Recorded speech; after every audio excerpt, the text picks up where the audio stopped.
Albert Einstein said that imagination is everything.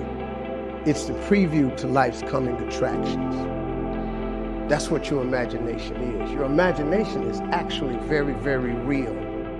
Everything you imagine could be a preview to life's coming attraction. Everything we have today came from somebody's imagination. Somebody was talking on the phone with their cord on the wall and got sick of it and said, you know what, man, if I could just go outside and talk on the phone, ta-da, we got cell phones. Somebody got tired of driving across the country and said, man, if I could fly over there, boom, we got airplanes. Imagination is everything. It's a preview to life's coming attractions.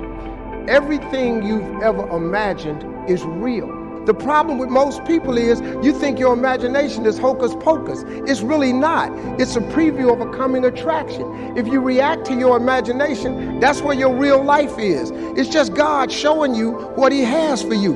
The problem people have is they tell their imagination to the wrong people. See, if you want to kill a big dream, tell it to a small-minded person. It's dead. How many times, man, have you had a tremendous idea?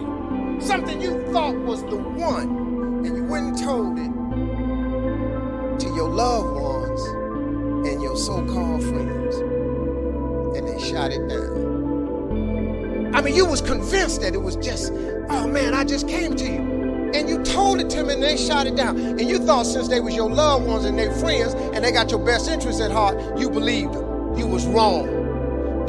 You let them talk you out of what God got for you. As a kid, you know, I didn't know, but my gift is that I found out later on, I have the ability to think extremely quick, and I can take any piece of information and transpose it into comedy immediately. Now, when you're a kid and you don't understand that, you get in a lot of trouble. I didn't know what it was until I got older, that this was a gift, that it did make room for me, that I became a stand-up comedian, which started with a dream of mine, and it led to where I am today. It's a lot of stuff that happened in between there. But your gift is the thing that you do the absolute best with the least amount of effort. That's your God-given gift, and everybody has one, and God gives it to you at birth. You don't have to go anywhere to discover it. It's not in the water, it's not on a mountaintop, it ain't hid under a rock. Your God-given gift is instilled in you at birth. If you pursue that as opposed to your passion, there lies your greatest chance for success. The problem with people is we don't pursue our gift oftentimes. We try to go get an education and make it think that's gonna get us somewhere. If you identify that gift, man, that gift is the thing that can make you great. We're all participating in this thing called life. Life has ebb and flows, mountaintops, it's got valleys, it's got thunderstorms in it, earthquakes. This life, you stop expecting it to go smooth, because it ain't finna go smooth.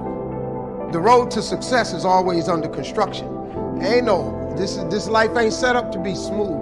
You combat negativity and you combat discouragement with gratitude. It's the one way to combat discouragement is with gratitude. What messes you up is you focus on the thing that's not happening, and that causes you to get discouraged. So whenever you get discouraged, you have to change your focus from what's not happening to what has happened, and it straightens you out immediately. Because what causes the downslide is if you get wrapped up into what ain't happening, it get ugly, man, and it just snowballs. But you have to focus on gratitude. People don't understand how serious gratitude is. You know, it's a serious principle of success. It's hard to be miserable and grateful at the same time. You have to take chances in life. If you don't take chances in life, you'll never have the life God has for you. Life is about risk. If you play it safe in life, you ain't gonna have much of a life.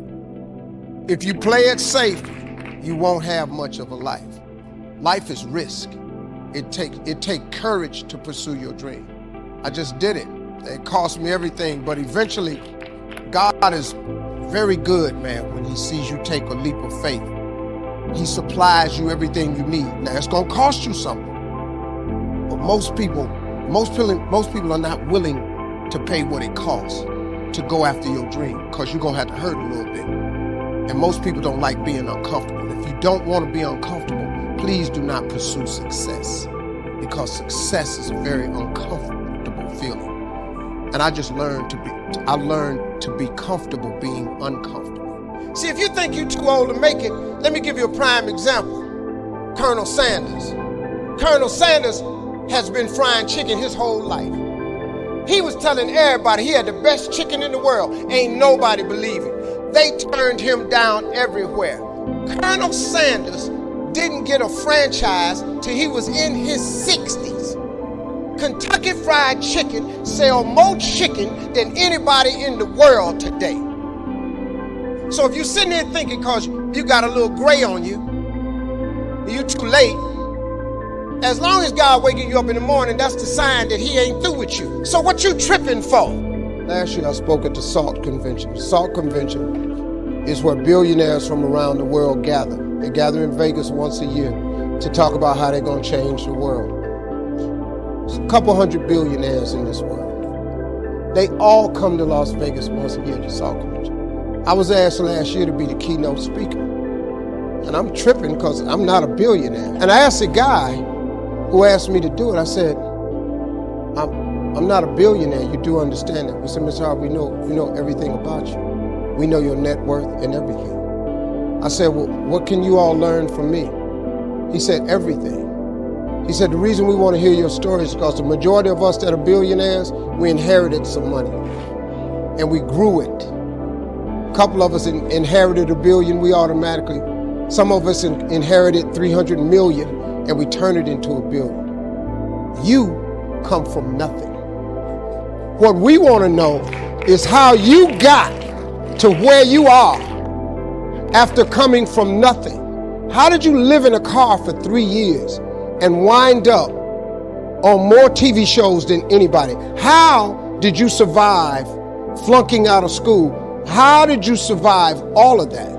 We want to know that, because in case something happens to us, we don't really have the information that you have, or how to come from the back to the front, or how to come from the bottom to the top. So I get asked oftentimes to speak. And so when I was telling them how I made it, I was telling them about the fortitude that I developed. And then I told them about the faith that I had. And that was really startling to them. Now, a lot of them are people of faith, but a lot of people who were born with a lot of money ain't really had to have a lot of faith. You understand? You have an idea of what it feels like. You've seen some kids get put in foster care. You've seen child protective services come to somebody's house. You've seen kids come to school with less. You might have been one of the kids that went to school with less. You have struggled to give your kids a better life than the one you had.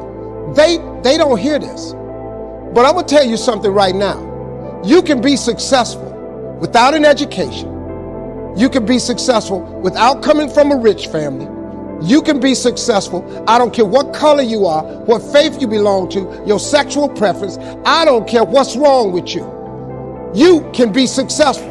Everybody in your life will have a turn back moment. No matter who you are, you're going to have such a period in your life where it seems like it's not working. You're going to have doubts. You're going to have a lot of trials and tribulations and challenges. And everybody has what's called a turn back moment.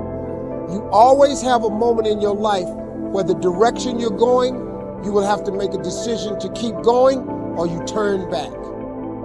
The sad thing is, the average person turns back. But think about this. If you're going somewhere and you turn back, you can never get there. If you wake up every day and go get in your car and say, I'm going to the store, and halfway to the store, you turn around, and then the next day, you go to the store and you turn around, you do realize that you'll never get to the store. So whatever you needed from the store now is even a greater need because you turn back. And every time you turn back, it does not change the need. So what kept me going was, I made turning back, giving up, never an option. And I had really dark moments, man, where I thought I just didn't think I was going to make it. I mean, where I am today, I didn't see it clearly at all. I had a lot of turn back moments. But you know what it was for me, man? Being successful is so hard But I realized that not being successful was hard too.